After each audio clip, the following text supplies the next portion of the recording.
Welcome to Story Tales. Please like this video and subscribe to Story Tales. I hope you enjoy the story. Let's begin. Wyatt Mercer opened his eyes to the gray morning light filtering through the blinds of his bedroom in Madison, Wisconsin. 37 years old today.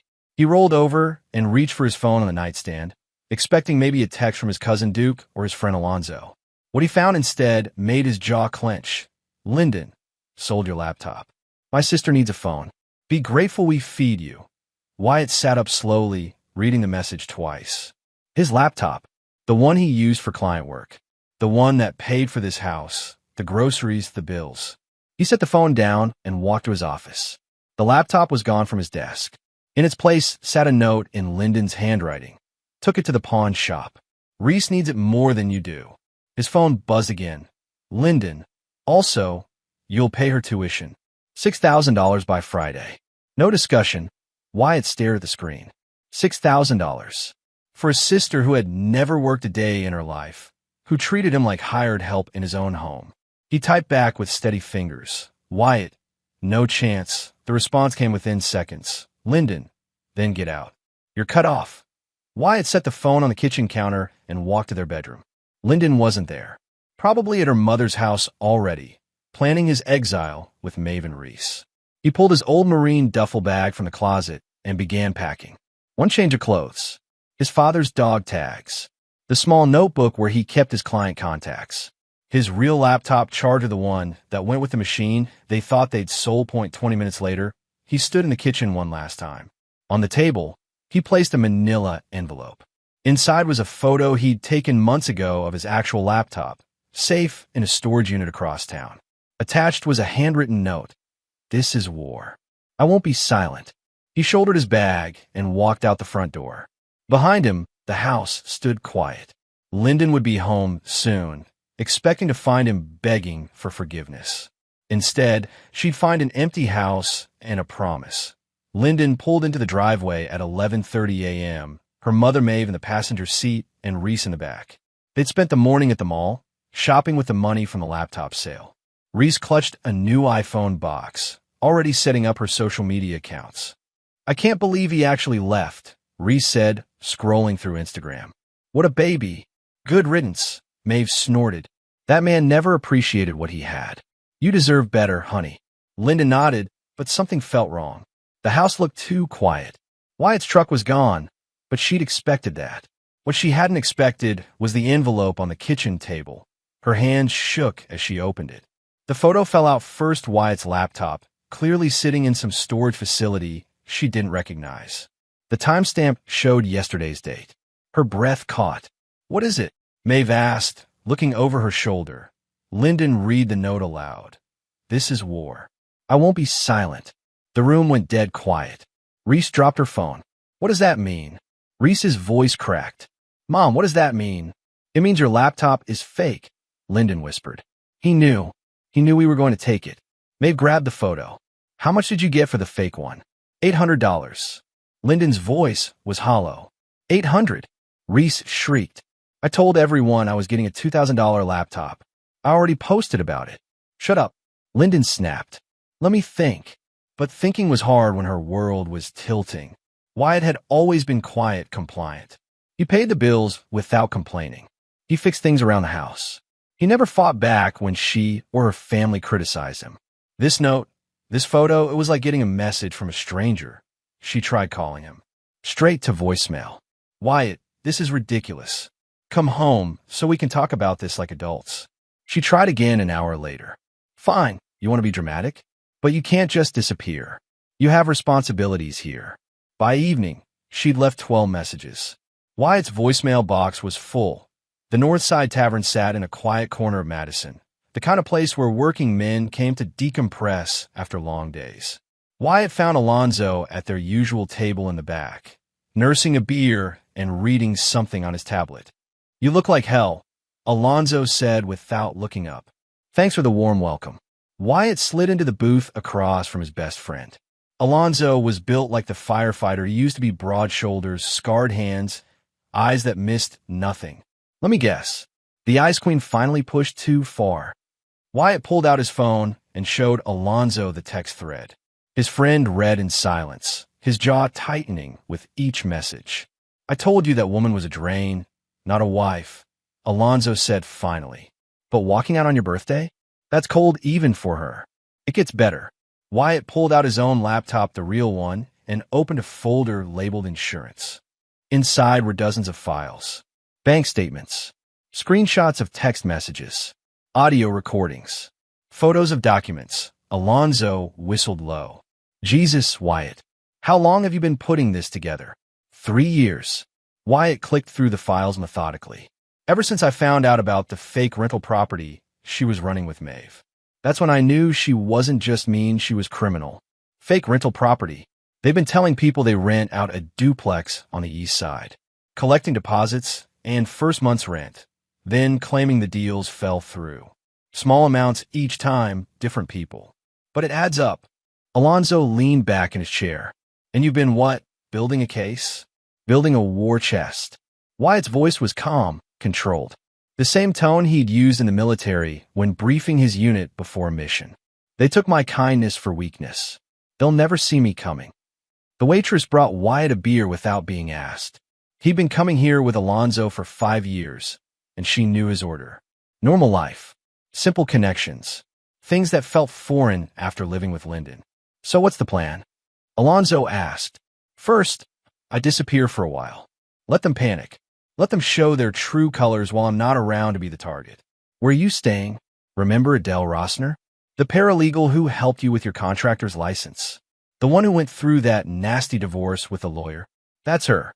She's got a guest house behind her place. Offered it to me last month when I fixed her plumbing. Said she could always use the company of someone who knows how to treat people decently."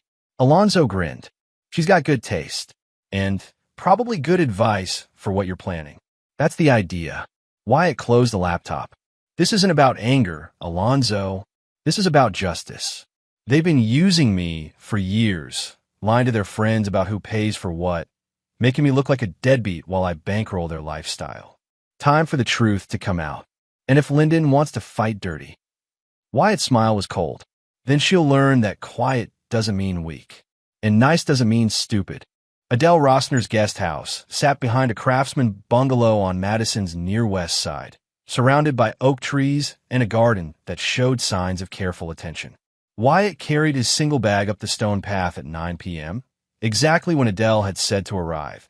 She met him at the door, 45 years old, silver-streaked brown hair, pulled back, wearing jeans and a sweater that had seen better days. Her smile was tired but genuine. "You look like a man who's had a very long day," she said, taking his bag. "Come on, let's get you settled." The guest house was small but clean. One room with a kitchenette, a bathroom, and a daybed that looked comfortable enough.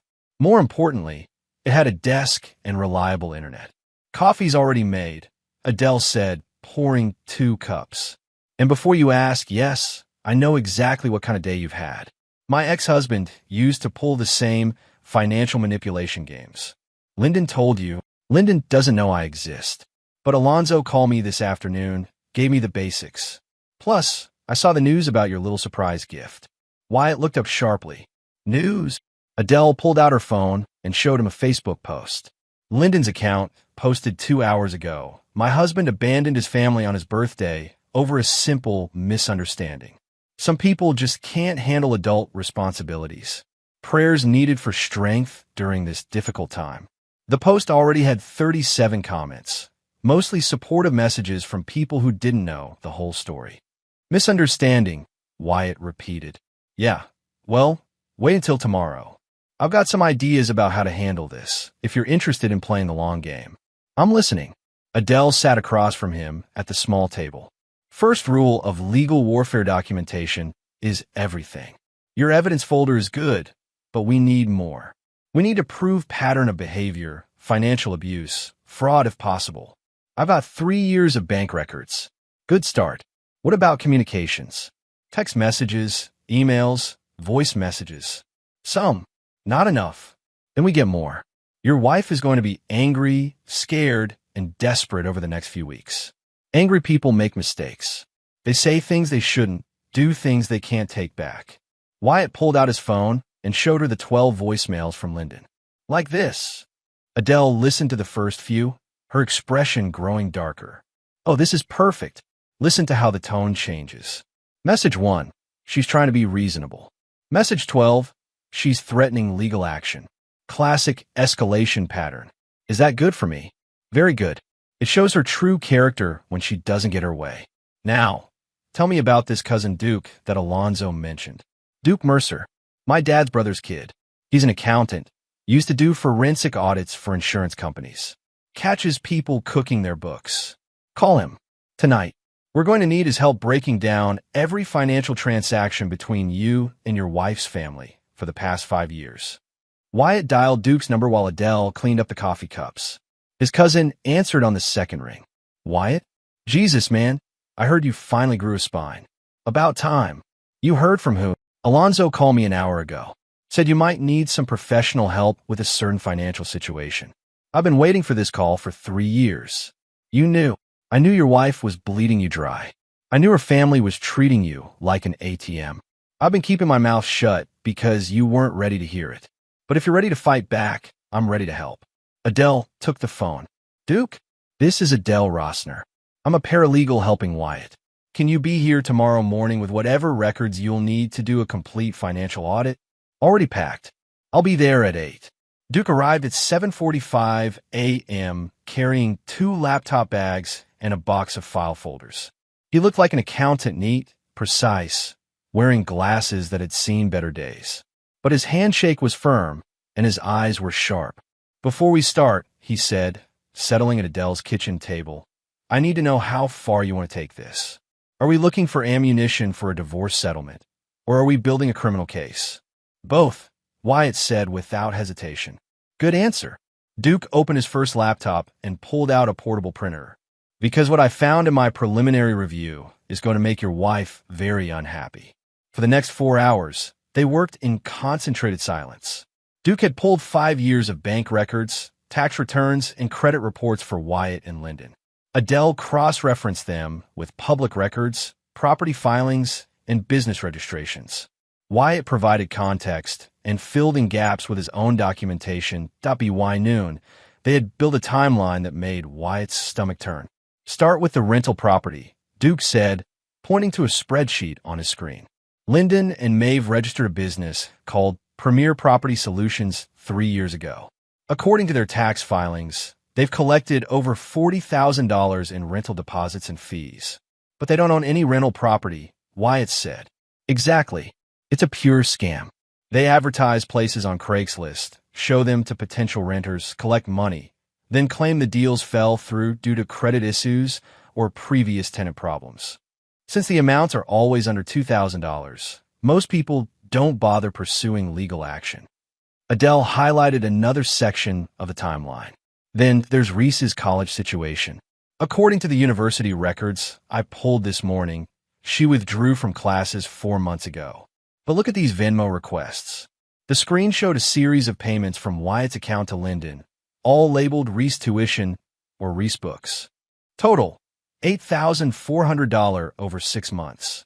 She's been out of school since October, Wyatt said slowly. But they kept asking for money. Gets worse, Duke continued. Remember when Lyndon said you owed her money from when you were unemployed 2 years ago? I found the truth. You were never unemployed.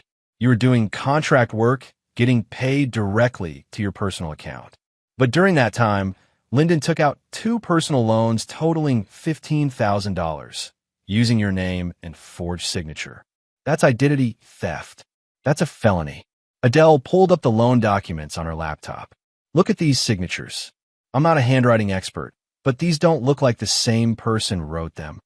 Wyatt studied the documents. His name, but not his signature. Not even close. How did she get approved for loans in my name? She worked at the bank, Duke reminded him. Had access to your personal information, knew your social security number, knew your employment history. Classic inside job. And the credit card debt she's always complaining about.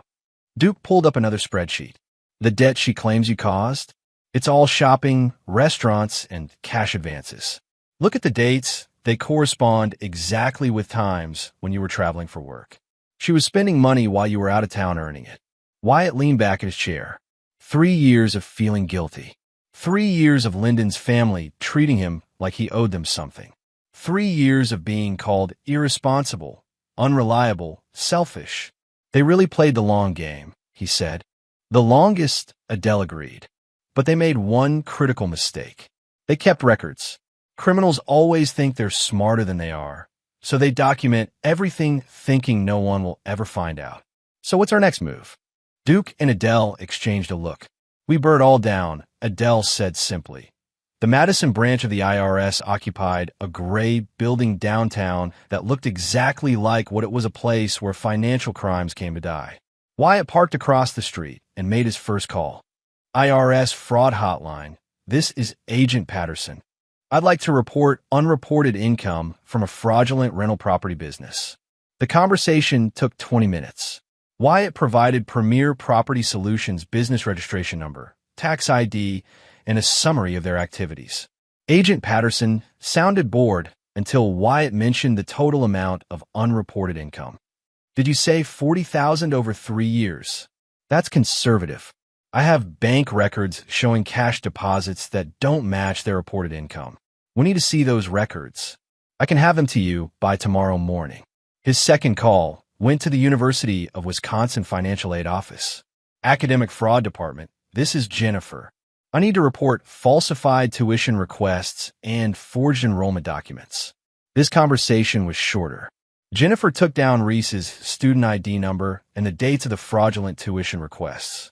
She promised an investigation within 2 weeks. The third call was the hardest. Wyatt dialed the Madison Police Department's Financial Crimes Unit.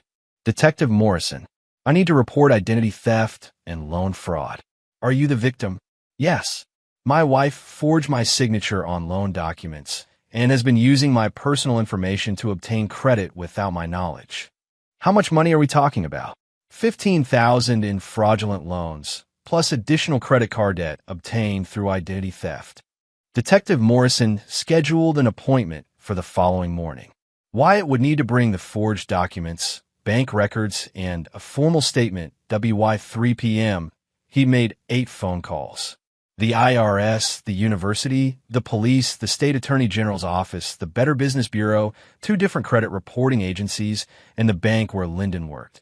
The last call was to the East Side Neighborhood Association. According to his research, they've been looking for information about rental scams targeting their residents. This is Margaret Shun, association president. I have information about a rental scam operation that's been targeting your neighborhood. Oh my God, yes. We've had 6 families complain about losing deposits on fake rentals. Do you know who's running it? Wyatt gave her Premier Property Solutions business information and a summary of their methods. Margaret promised to forward the information to their legal committee and the local news stations. You have no idea how much this helps, she said. These people have been stealing from families trying to find decent housing. Walking back to his truck, Wyatt felt something he hadn't experienced in years. Control. For 3 years, he'd been reacting to Lyndon's demands, scrambling to meet her family's expectations, always one step behind their schemes. Now he was 10 steps ahead. His phone buzzed with a text from Alonzo. How's the war going? Wyatt typed back. First shots fired. Target acquired point 3 days later. Lyndon's world started falling apart in small, confusing pieces that IT started with a phone call to the house at 7 a.m. on Thursday. Mrs. Mercer? This is Agent Patterson from the IRS. We need to schedule an appointment to discuss your business, Premier Property Solutions. Lyndon, still half asleep, fumbled with the phone. I'm sorry, what business? Ma'am, our records show you as a co-owner of a property management company. We've received reports of unreported income and need to examine your records. There must be some mistake. Are you Lyndon Mercer, Social Security number ending in 4729? Lyndon's stomach dropped. Yes, but I don't understand what this is about. We'll explain everything during the appointment. Can you come on Monday morning at 9 a.m.? And please bring all business records, bank statements, and tax documents for the past 3 years. The line went dead. Lyndon sat on the edge of her bed, staring at the phone. Premier Property Solutions. She and her mother had set that up as a way to make some extra money. Nothing serious. Just a few rental deposits here and there when people were looking for places they couldn't quite afford. It wasn't hurting anyone. Her phone rang again. This time the caller ID showed Reese's number. "Lyndon, what the hell is going on?" Reese's voice was panicked. "Some woman from the university just called me about academic fraud. They're saying I forged tuition requests." "Slow down. What woman?" "From the financial aid office. She says they're investigating false enrollment claims and fraudulent tuition payments." "She mentioned your name, Lyndon. She said someone reported that I've been collecting tuition money while not actually attending classes." Lyndon's hands started shaking. "Who would report that?" "I don't know, but they're freezing my student account, and they want to meet with me tomorrow. If they find out I dropped out in October, I could go to jail." "You're not going to jail. It's just a misunderstanding." "A misunderstanding?" "Lyndon, I've been taking money for tuition while working at the call center." "That's fraud." The call ended with Reese sobbing. Lyndon tried calling her mother, but Maeve didn't answer. She tried calling Wyatt. Still straight to voicemail.by noon. She'd received 3 more calls. The bank where she worked wanted to see her in HR on Friday morning. The neighborhood association had questions about rental properties she was supposedly managing. And a Detective Morrison wanted to discuss financial irregularities involving forged loan documents. She called in sick to work and drove to her mother's apartment. Maeve met her at the door, eyes red from crying. "Did you get a call from the IRS?" Maeve asked without preamble. "This morning." "You too. An hour ago. They want to see all our business records." "Lyndon, we don't have business records. We just took deposits and kept the cash. That's not illegal. It is if we didn't report it on our taxes. And it is if we were lying about owning rental properties." They sat in Maeve's small living room, both staring at their phones, waiting for them to ring with more bad news. "This is Wyatt," Maeve said finally. "He's doing this to us. Wyatt doesn't know about our business. Wyatt knows everything. You think he's been blind for 3 years? He's been watching, waiting, planning this." Lyndon felt something cold settle in her stomach. He couldn't have. He's not that smart. He's smart enough to disappear without a trace. Smart enough to leave you that note. Smart enough to fake his laptop. Maeve leaned forward. "What did that note say again?" "This is war. I won't be silent." "And you thought he was bluffing."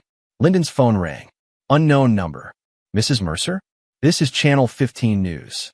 We're doing a story about rental scams in the Madison area, and your business name came up in our investigation. Would you like to comment?" Lyndon hung up without answering. Her phone immediately rang again. Different number, same question. She turned off her phone and looked at her mother. "We need a lawyer." "With what money? And what are we going to tell them?" "That we've been running rental scams for 3 years, and now someone turned us in." "It wasn't scams. It was just entrepreneurship." "Tell that to the IRS," Maeve said bitterly. "Tell that to the families we took money from." For the first time in her life, Lyndon Mercer felt genuinely afraid. 6 weeks later, Wyatt sat in the Madison County Courthouse wearing his best suit and carrying a briefcase full of documentation that would end his marriage decisively. Across the aisle, Lyndon wore a cheap blazer and kept glancing nervously at the door as if expecting rescue. Her lawyer was a public defender named Stevens who looked like he'd rather be anywhere else. He'd inherited the case when Lyndon's original attorney dropped her after seeing the evidence against her. "All rise," the bailiff announced. The Honorable Judge Martha Reeves presiding. Judge Reeves was a woman in her 60s with silver hair and eyes that missed nothing. She'd been handling divorce cases for 20 years and had seen every kind of financial manipulation imaginable. "This is the matter of Mercer versus Mercer," she said, settling behind the bench. "I've reviewed the preliminary filings, and I have to say this is one of the more interesting cases I've seen this year." Adele, sitting as Wyatt's legal counsel, stood first. "Your Honor, we're seeking dissolution of marriage with full asset separation and restitution for financial fraud committed by the defendant." "Strong words, Counselor." "Mr. Stevens, how does your client respond?" Stevens cleared his throat. "Your Honor, Mrs. Mercer contests the characterization of her actions as fraudulent. These were disagreements about family finances, nothing more." "I see." Judge Reeves opened the file in front of her. "Let's start with the loan documents, shall we?" "Mrs. Mercer, Did you sign your husband's name to loan applications totaling $15,000? Lyndon stood shakily. Your Honor, I had permission to handle family finances. Did you have written permission to forge his signature? No, but thank you. Mr. Mercer, did you give your wife permission to obtain loans in your name? Wyatt stood. No, Your Honor. I was unaware of these loans until 3 weeks ago, and the rental property business, Premier Property Solutions. Mrs. Mercer, can you explain how you collected $40,000 in rental deposits for properties you didn't own? Stevens tried to object, but Judge Reeves waved him off. Your Honor, Lyndon said, her voice barely audible, that was just a small business venture. A business venture that the IRS has classified as fraud and the State Attorney General is prosecuting as theft by deception. Lyndon's face went white. I wasn't trying to hurt anyone, but you did hurt people. I have statements here from 6 families who lost deposits they couldn't afford to lose. I have documentation showing your husband paid over $8,000 for your sister's tuition while she wasn't even enrolled in school. Judge Reeves flipped through more papers.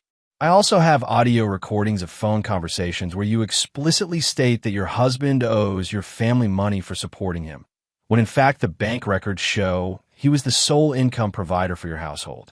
Your Honor, Stevens tried again, these recordings may have been obtained illegally. They weren't, Adele said smoothly. Wisconsin is a one-party consent state. Mr. Mercer was free to record conversations he was part of. That's correct, Judge Reeves confirmed. And frankly, Mr. Stevens, these recordings paint a very clear picture of financial abuse and manipulation. She closed the file and looked directly at Lyndon. Mrs. Mercer, in 30 years on the bench, I've seen many cases of one spouse taking advantage of another financially. But the systematic, calculated nature of what you've done here is extraordinary. You didn't just steal from your husband, you made him feel guilty about money that was rightfully his. Your Honor, I love my husband. You loved his money. There's a difference. Judge Reeves picked up her gavel. I'm granting the dissolution of marriage with the following terms. All marital assets remain with Mr. Mercer, as he was the sole financial contributor. Mrs. Mercer will repay the $15,000 in fraudulent loans plus interest. She will also pay restitution of $12,000 for the falsified tuition payments and other deceptive practices. Lyndon started crying. I don't have that kind of money. Then you'll need to find it. I'm also ordering the sale of the marital home, with all proceeds going to Mr. Mercer as compensation for his losses. Stevens stood desperately. Your Honor, my client will have nowhere to live. Your client should have thought of that before committing multiple felonies. Court dismissed. The gavel fell with finality. Wyatt felt no satisfaction, no triumph. Just relief that it was over. Outside the courthouse, Lyndon approached him one last time. Wyatt, please. We can work this out. I know I made mistakes, but we can fix this. He looked at her without emotion. No, we can't. You spent 3 years making me feel like a failure while you stole from me. You made me apologize for working to support your family. You convinced me I owed you something when you owed me everything. I was just trying to take care of my family. By destroying me. By lying to everyone about who I really was. He shouldered his briefcase. You made your choices, Lyndon. Now live with them. He walked away without looking back. 2 days after the divorce was finalized, Wyatt's dead man switch activated. He'd set it up months earlier, using a delayed email service that would send messages automatically if he didn't log in to cancel them every week. The emails went to 47 recipients. Everyone in Lyndon's contact list, her coworkers at the bank, the PDA members from her volunteer work, and the parents from Reese's high school class. The subject line was simple: the truth about financial abuse, a man's story. The email contained screenshots of every text message Lyndon had sent him over the past 6 months, including the birthday messages demanding money and threatening to throw him out. Audio recordings of conversations where Lyndon and her family laughed about how easy it was to get money out of him, but a calm, 10-minute video of Wyatt sitting in his guest house, explaining what financial abuse looked like from a man's perspective. Bank records showing that he'd paid for everything while being called irresponsible and selfish documentation of the rental scam, and fake tuition payments. The video was the most powerful part. Wyatt spoke directly to the camera in a quiet, controlled voice. "My name is Wyatt Mercer, and for 3 years I was financially abused by my wife and her family." Most people think abuse only looks one way: physical violence, usually against women. But abuse comes in many forms, and it can happen to anyone. Financial abuse means controlling someone through money. It means making them feel guilty for spending their own earnings. It means lying to friends and family about who really pays the bills. It means taking credit for another person's success while blaming them for every problem. For 3 years, I supported a household of 4 people while being told I was selfish and irresponsible. I paid for college tuition for someone who wasn't even in school. I had my identity stolen by the person who claimed to love me. But the worst part wasn't the money. The worst part was being made to feel like I deserved it, like I owed them something, like I was lucky they tolerated me. I'm sharing this because financial abuse against men is real and it's hidden. We're taught that real men should be able to handle it, that we should be grateful for any relationship, that we shouldn't complain about supporting our families. But support isn't the same as being exploited. Love isn't the same as financial control. And being a man doesn't mean you deserve to be treated like an ATM. If this sounds familiar, if you're living this right now, know that you're not alone. And you don't have to accept it. Document everything. Get help. And remember, you deserve to be treated with respect, not used for what you can provide. The video went viral within hours. First through local Madison social media groups, then picked up by men's rights organizations, then shared on national forums about domestic abuse. By the end of the week, it had been viewed 200,000 times and featured on 3 different news programs as an example of hidden domestic abuse. Lyndon's phone rang constantly with calls from reporters wanting her response. Her mother received death threats from people who recognized her from the rental scam coverage. Reese deleted all her social media accounts after being confronted by former classmates who remembered her bragging about her stupid brother-in-law paying for everything. Scene 10. Final victory 3 months later, Wyatt stood in the small gym that Alonzo had opened on Madison's South Side. It was 6 a.m., and he was teaching a self-defense class to a group of 8 men who'd found him through the viral video.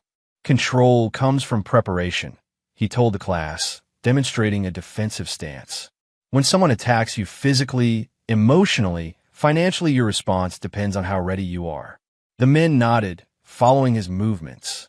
Half of them were going through divorces of their own. The other half were trying to escape controlling relationships before they got worse. Remember, Wyatt continued, strength isn't about fighting back harder. It's about being smart enough to see the attack coming and prepared enough to defend yourself effectively. After class, he drove to his new apartment, a clean, simple place near the university where he could walk to coffee shops and didn't have to worry about surprise bills or family emergencies that weren't really emergencies. His consulting business was growing again. Word had spread through Madison's tech community about the quiet guy who'd taken down a sophisticated financial fraud operation. Companies liked hiring someone who paid attention to details and couldn't be manipulated. His phone buzzed with a text from an unknown number. "Unknown, you ruined us. I hope you're happy." Wyatt recognized the writing style. Reese, probably using a friend's phone since he'd blocked her number months ago, that he typed back. "No, you ruined yourselves. I just turned the lights on." Then he blocked this number too. Another text arrived immediately, this one from Lyndon's number. "Lyndon, we need to talk. This has gone too far." Wyatt stared at the message for a moment, then deleted it without responding. He'd said everything he needed to say in court. Lyndon could spend the rest of her life trying to explain her choices to other people. He was done listening. Final scene. Closure on a cold Saturday morning in November. Wyatt drove to Forest Hill Cemetery on the outskirts of Madison. His father's grave sat under an oak tree, marked with a simple headstone. Staff Sergeant Robert Mercer, 1952 to 2018. Semper Fidelis. Wyatt knelt and placed a challenge coin on the stone. It was the same coin his father had given him when he left for the Marines. Always faithful. To your country, your brothers, and yourself. "I kept the line, Dad," Wyatt said quietly. "I didn't break." The wind moved through the oak tree, scattering leaves across the grave. Somewhere in the distance, a church bell was ringing, calling people to worship or warning them about the coming weather. Wyatt stood and walked back to his truck. Behind him, the challenge coin caught the morning light, a small promise kept in a world that often rewarded breaking them. That he drove home to his quiet apartment, his growing business, and his life free from people who mistook kindness for weakness. The war was over. He'd won it by refusing to become the kind of person his enemies already were. In the distance, his phone buzzed with another block number, another desperate message from someone who wanted him to return to being their victim. He didn't even look at it.